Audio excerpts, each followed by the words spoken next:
Well, I'm officially convinced that Trump has absolutely no idea what he's doing. Yesterday, after he floated, just in a press, not even a press briefing, just when he was walking to a helicopter to go, I think, to New York to christen the Navy ship or whatever, the hospital ship that was coming in there. Um, he floated to some of the reporters, the whole thing with New York, it's getting pretty out of hand. We may just have to quarantine New York and make all New Yorkers stay there because there's a bunch of New Yorkers going to Florida and nobody wants that, and they're going to get everybody sick. So the New Yorkers need to stay in New York. And so it seemed like, wow, he might shut down New York. And then he later tweeted out that he's considering, a total lockdown of New York, Connecticut, and New Jersey. And he said that a decision would be made, soon. I think he might have actually said within hours in the tweet. So I got in here yesterday and I said, oh my gosh, this is huge. Looks like Trump's going to lock these places down because, why would he come out and say that? If he didn't actually plan on doing it. Sounded to me like he was planning some sort of an announcement within a few hours. Well, it turns out he was actually serious. He was just thinking about it. Because he came out, like a couple hours after I put up my video yesterday, and he said, oh, just kidding. I thought about closing down these 3 states, but, not necessary. And, it's so crazy to me that, like, if you weren't serious about doing that, why would you even come out and say it? Why would you mention it? Even when I think it's pretty certain that Trump was considering a national lockdown, and that, people within the administration, Fauci, Pence, all these people, they were seriously considering a national lockdown like what they have in France or Italy. Publicly, they always said, no, we're not considering that. It was, I think that there were some occasions where Trump did let it slip a bit and say that, that could happen at some point, but he didn't make it sound like it was an immediate thing. He never came out and said, oh yeah, we may just have to shut down the whole country, and I'll let you know what I decide. Had Trump done that, I think there would have been a very, understandable freak out for most people, myself included, that, oh, wow, he's about to lock down the whole country. And if he just, later that day came out and said, just kidding, that would be very strange. And so, all I can gather off of this is that Trump is not really, he's speaking off the cuff entirely when it comes to this whole thing. This is not a well thought out strategy in any sense. He's very much, kind of like what I was talking about yesterday, vacillating back and forth between, taking a strong approach to containing this virus and taking a weak approach, because it is a balance between, it's not entirely binary, but it's easy to get into the mindset that there's a binary here between, or at least a trade-off between health and economics. And that if you go really hard, trying to preserve the health of Americans during this time, well, then you're going to destroy the economy. But if you go really far trying to preserve the economy, you're going to destroy people's health. Now, the reason why that's not entirely it's not a one-for-one trade-off, it's not, direct like that, is that, if you do try and quote-unquote save the economy by letting everything be open, well, then the virus is going to spread to such an extent that, you have so many people dying and getting sick that the economy gets crippled and we end up in a depression anyway, just because there's nobody that can work. Let alone that all the debt that people will be in because they will have all these medical bills, even if they survive, that they will have to work off, and that will, of course, dampen consumption, to say the least. Now, again, at this point, given everything that's already happened, it's hard to blame Trump for being this way, other than, just saying that he's inartful. But the fact that he doesn't really quite know what to do isn't, that's not exactly something I hate him so much for, because, frankly, nobody's ever been in this situation. This is not something that's easy. There's a lot of easy stuff that Trump has done wrong, in my opinion, but this is not one of them. Like saying, hey, we should get out of Afghanistan immediately, in my first day in office, that's something that should be an easy no-brainer that he should have done, and he chose not to. This is not like that, though, because at this point, we really only have bad options left for us. I think that there's an argument that earlier on things could have been different had, we tried to distribute masks across the entire population. I don't know necessarily if that would have been possible, but we had 2 months before this really got bad here. If we'd been trying to get everyone to wear a mask, if we'd been trying to promote that, like they do in East Asia, like they do in Japan, for example, which Japan's handling this pretty well. And I don't think that masks hurt Japan. Instead, our authorities over here in the West were trying to tell people that wearing a mask is dangerous for you. And in addition to that, another thing you could have done is, hey, aggressive testing and trying to identify everyone who's sick and anyone who was exposed and isolate them when they were still in a small enough number to where you could, try and find as many of them as possible before this, really turned into a total epidemic within the United States.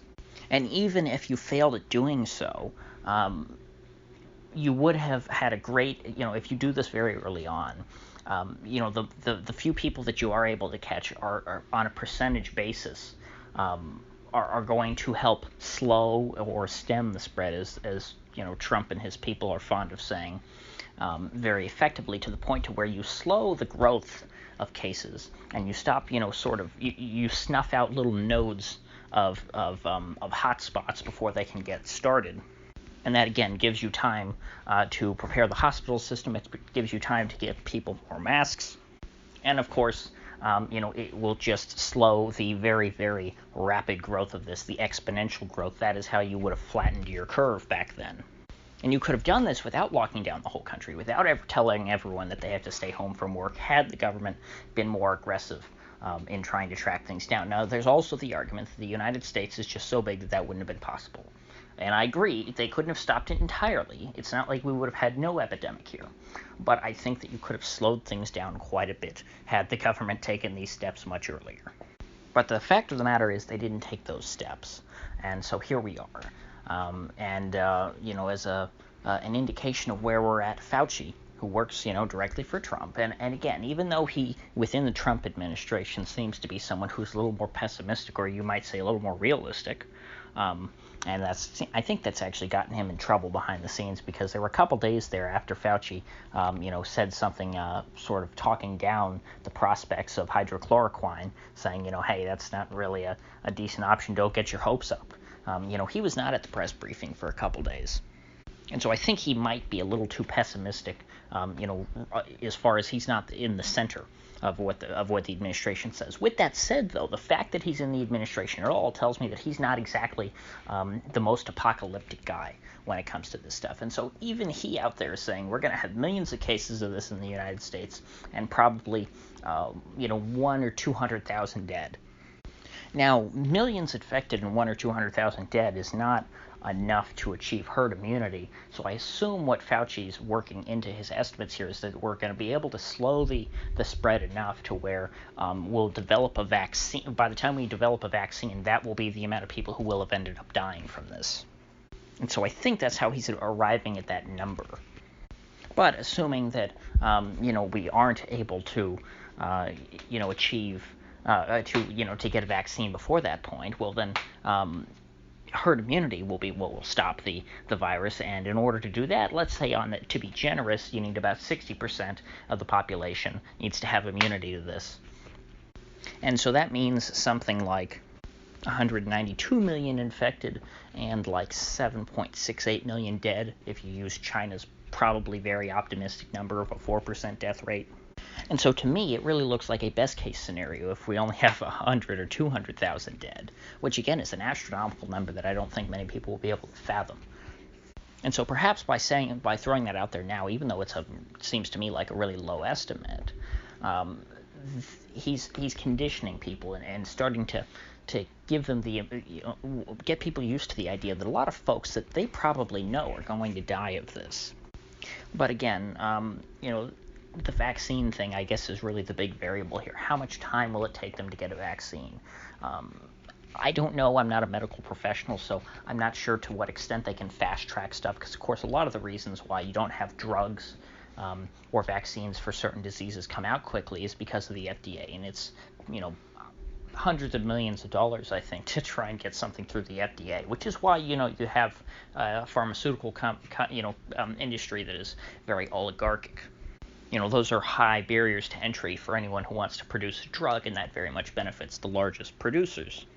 So we'll have to wait and see on that. I don't know really what the prospects for a vaccine are at this point.